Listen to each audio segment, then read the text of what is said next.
Dans cet exercice, on définit une application phi sur l'ensemble des polynômes à coefficient réel de degré inférieur ou égal à 3, par phi de p est égal à la demi-somme de p de x plus p composé avec 1 moins x. On vous demande de démontrer que cette application phi induit un endomorphisme de R3 de x. On vous demande de calculer féron phi, de reconnaître phi, et de donner une base de ces sous-espaces vectoriels caractéristiques. Puisqu'on nous demande de calculer féron phi, on peut penser que cette application est une symétrie ou un projecteur, l'avenir va nous le dire. Pour montrer que phi est un endomorphisme de R3 de x, nous allons déjà commencer par démontrer que phi est linéaire. On va donc se donner deux scalaires réels, deux polynômes a et b de R3 de x. Et nous allons calculer l'image du polynôme alpha b plus bêta q par l'application phi. On applique la définition, puis on regroupe ce qui dépend de alpha et ce qui dépend de bêta. Si on regroupe ce qui dépend de alpha, on va retrouver 1 demi facteur de p de x plus p de 1 moins x. Et si on regroupe ce qui dépend de bêta, on obtient bêta multiplié par 1 demi de q de x plus q de 1 moins x. On reconnaît que le terme qui est facteur de alpha, c'est phi de p, et le terme qui est facteur de bêta, c'est phi de q. On peut donc conclure que l'application phi est une application linéaire. Pour montrer que phi induit maintenant un endomorphisme de R3 de x, on doit montrer que phi de R3 de x est inclus dans R3 de x. Pour montrer cette inclusion, on commence par se donner un polynôme p de degré inférieur ou égal à 3. L'objectif est de démontrer que phi de p est lui-même un polynôme de degré inférieur ou égal à 3. On observe que phi de p est une combinaison linéaire du polynôme p et du polynôme p de 1 moins x. Or, les relations du cours sur les degrés nous disent que le degré d'une composée est égal au produit des degrés des polynômes qui le composent. C'est donc le degré de p multiplié par le degré de 1 moins x. Or, comme le degré de 1 moins x est égal à 1, on obtient que ces deux polynômes, p et p de 1 moins x, ont le même degré. Or, par hypothèse, on sait que le degré de p est inférieur ou égal à 3. On obtient donc que cette expression se constitue d'une combinaison linéaire de polynômes de degré inférieur ou égal à 3. C'est donc bien un polynôme de degré inférieur ou égal à 3. On peut donc conclure que si vous prenez un polynôme de degré inférieur ou égal à 3, son image par phi est un polynôme de degré inférieur ou égal à 3, puisque R3 de x est un R-espace vectoriel. On vient de démontrer que l'application phi induit un endomorphisme de R3 de x. Pour le calcul de phi rond phi, on va donc se donner un polynôme p appartenant à R3 de x, et on va tout simplement calculer phi rond phi de p. Pour le calcul de phi rond pi de p, on applique la définition. Ceci est égal à phi appliqué à phi de p. Or, le polynôme phi de p, on le connaît, il est égal à la demi-somme du polynôme p et du polynôme p de 1 moins x. Or, comme phi est une application linéaire, on obtient donc 1 demi de phi de p plus 1 demi de phi de p de 1 moins x. On va donc réutiliser la définition de l'application phi. Phi de p, c'est 1 demi de p de x plus 1 demi de p de 1 moins x. Et pour l'autre, on récupère 1 demi de p de 1 moins x plus 1 demi de p de 1 moins x composé avec 1 moins x. Je vous rappelle que quand on compose, il suffit de remplacer l'indéterminé par le polynôme par lequel on compose. On récupère donc cette expression-là. Si on développe l'expression et on la simplifie, on va donc récupérer 1 quart de p de x, plus 1 quart de p de 1 moins x, plus 1 quart de p de 1 moins x. On va donc le retrouver fois 1 demi. Et si on simplifie l'expression ici, donc on va déjà récupérer un facteur 1 quart, produit de 1 demi par 1 demi. Et quand on regarde le polynôme que l'on compose avec p, on obtient 1 moins 1 plus x. On obtient donc exactement le polynôme p composé avec x. Donc cette expression, elle permet de reconstituer 1 quart de p de x plus 1 quart de p de x, c'est 1 demi de p de x. Idem ici, on récupère 1 demi de p de 1 moins x, on récupère exactement l'expression de phi. On vient donc bien de démontrer que phi rond phi de p est égal à p, et ceci pour n'importe quel p appartenant à R de x. On obtient donc l'égalité phi rond phi est égal à phi. Je vous rappelle que phi est également un endomorphisme de R3 de x, et donc la conjonction de ces deux points permet de dire que phi est un projecteur de R3 de x. Il nous reste donc à déterminer ces sous-espaces vectoriels caractéristiques, c'est-à-dire son noyau et son image. Commençons par déterminer l'espace vectoriel image de phi.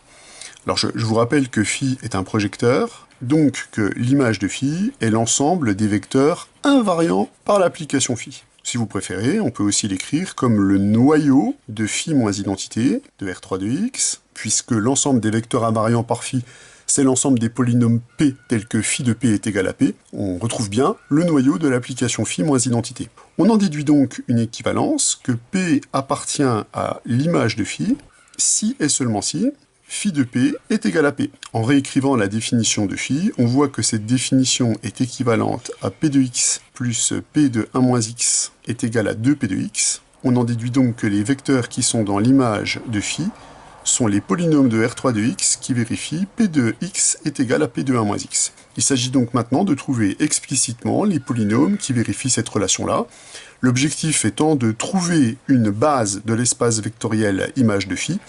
Donc il va falloir essayer de décrire cet ensemble-là de façon descriptive, c'est-à-dire en description.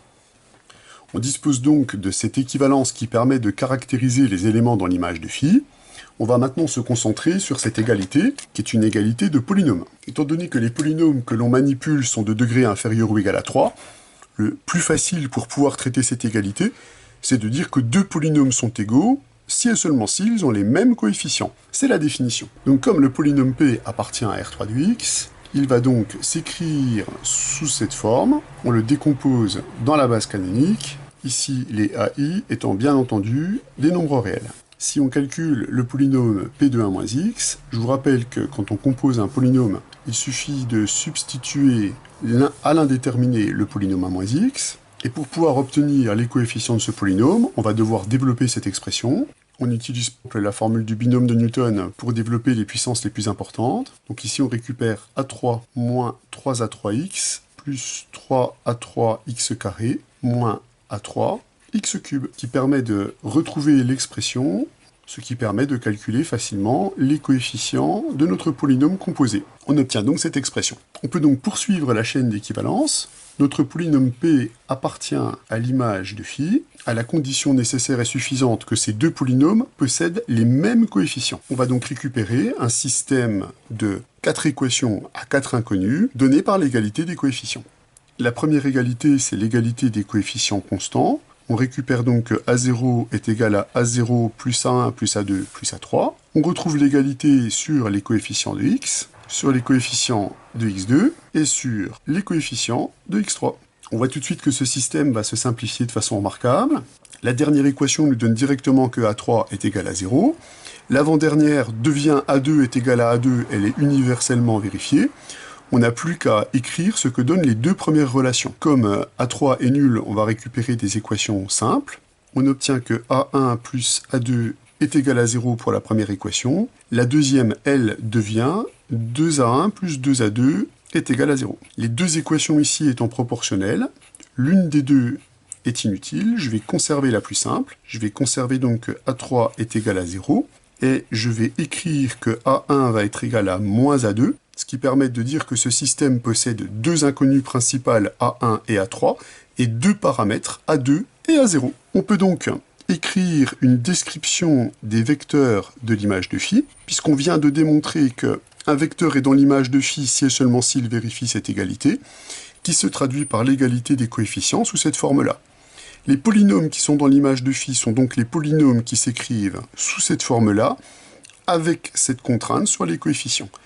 Ils vont donc s'écrire à 0, puisqu'il n'y a pas de contrainte sur ce terme-là, plus A2 facteur de x carré moins x, puisque A1 étant égal à moins 1, 2, on peut factoriser le paramètre A2 dans l'expression pour récupérer A2 facteur de x carré moins x.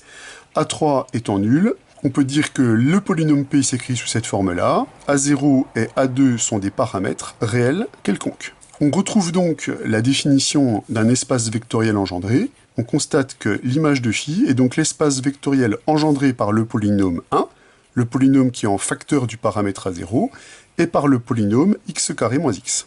On obtient ainsi une famille génératrice de l'image de phi, puisque écrire un espace vectoriel en description permet de trouver une famille génératrice simplement en mettant en évidence les vecteurs qui sont associés aux paramètres qui vivent totalement librement dans l'ensemble des scalaires. Alors il est facile de voir que cette famille est une famille libre. Alors souvent on dit que les polynômes sont à degré échelonné puisque ce polynôme est de degré 0 et ce polynôme est de degré 2. On peut aussi dire que les deux polynômes n'étant pas proportionnels et cette famille comportant deux vecteurs, eh bien on obtient que c'est une famille libre. Donc on obtient que la famille 1x² moins x est une base de l'image de phi. Donc en particulier, on récupère que le rang de l'application phi est égal à 2, puisque la dimension de l'image, c'est le nombre de vecteurs de l'une de ces bases, donc l'image est de dimension 2. Si on veut maintenant des renseignements sur le noyau, on peut utiliser la formule du rang, qui va nous donner gratuitement un renseignement sur le noyau, sa dimension. Alors la formule du rang, on va évidemment l'appliquer à phi.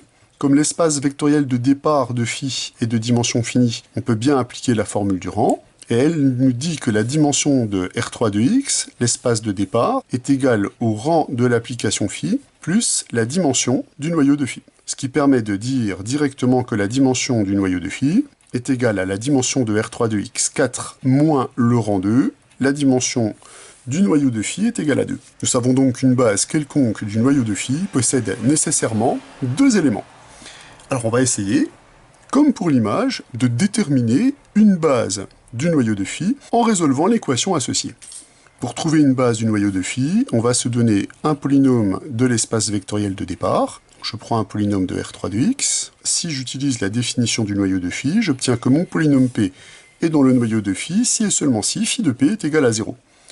Or, phi de P est égal à 0, cette égalité, on peut tout de suite voir qu'elle est équivalente à P de x est égal à P de 1 moins x.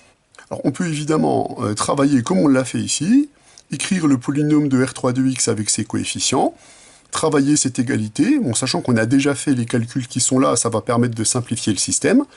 On sait à l'avance qu'on va récupérer un système de 4 équations à 4 inconnus, qui va être de rang 2, puisque on sait qu'il va y avoir deux paramètres dans l'écriture du noyau de phi. Néanmoins, on peut peut-être éviter un calcul avec les coefficients comme on l'a fait ici, en remarquant que si cette égalité est vérifiée, en se plaçant au centre de symétrie de x et de 1 moins x, on récupère que P de 1,5 va être égal à moins P de 1,5. Donc, on récupère que P de 1,5 est égal à 0. Donc, on récupère que 1,5 est nécessairement racine de P. Ce qui veut donc dire que le polynôme 2x-1 va se factoriser. Il existe donc un polynôme Q de degré inférieur ou égal à 2 puisque P est de degré inférieur ou égal à 3, tel que le polynôme P s'écrive 2x-1 multiplié par le polynôme Q de x. Donc là, j'ai juste factorisé ce terme-là, puisque 1,5 est nécessairement racine de P.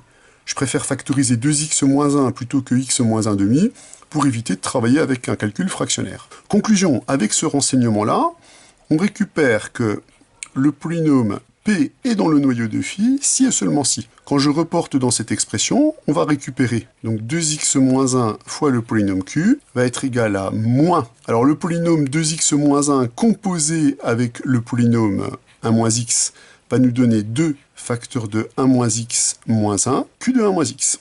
Or si on calcule cette expression, on va récupérer 2x moins 1 Q va être égal à 2x moins 1 fois Q de 1 moins x. Comme le polynôme 2x-1 n'est pas nul et que l'ensemble des polynômes est un ensemble intègre, cette égalité est équivalente à Q de x va être égal à Q de 1 moins x. Donc attention, ce passage est important. On peut simplifier par un polynôme du moment qu'il n'est pas le polynôme nul.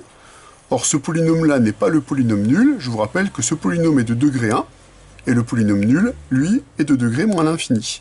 Donc là, on utilise une propriété qu'on avait appelée l'intégrité de R de x. Et donc on s'aperçoit que notre polynôme P est dans le noyau s'il s'écrit sous cette forme-là, mais le polynôme Q qu'on voit apparaître ici vérifie l'équation de l'image. Donc il est totalement équivalent de dire que ceci entraîne que le polynôme Q appartient à l'image de l'application phi. Je vous rappelle que le polynôme Q doit être un polynôme de degré inférieur ou égal à 2, mais on note que les polynômes de l'image sont bien tous de degré inférieur ou égal à 2. On peut donc réécrire le noyau de phi. Le noyau de phi est donc l'ensemble des polynômes qui vont s'écrire donc 2x-1 fois n'importe quel polynôme de l'image.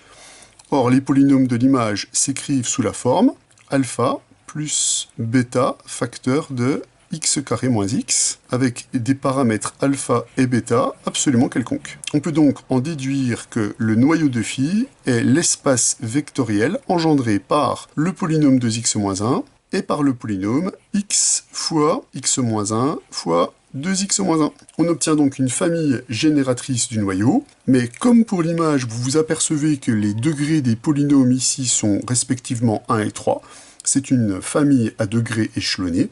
Par conséquent, cette famille est également libre.